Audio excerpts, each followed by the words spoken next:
Kennedy's bushbirds have their own dialects, so pretty much all of the bush patches around the peninsula, the birds will have their own song for that patch.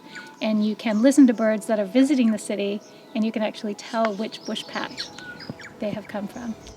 So on Banks Peninsula, the forest cover got down to less than 1% around 100 years ago. At the same time, we also had more and more introduced predators arriving and establishing in the area.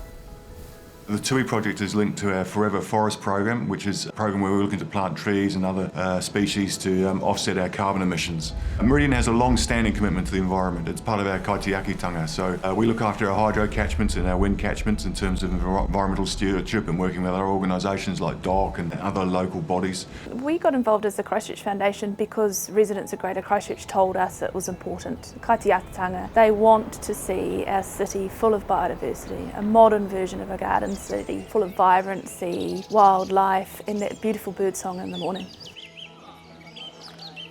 So the idea of creating corridors would be one way to encourage tui and bellbirds and caribou and other native birds to visit the city by providing food resources in particular that they really like to come and use at particular times of the year.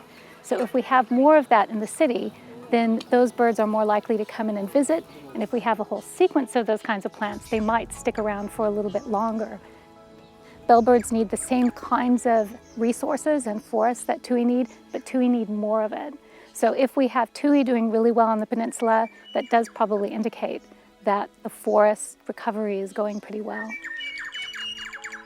I'd really like to see a city where people think of their gardens and green spaces as good habitat for native wildlife and native plant species, and where we see these areas as resources for the animals as well as places for us to enjoy.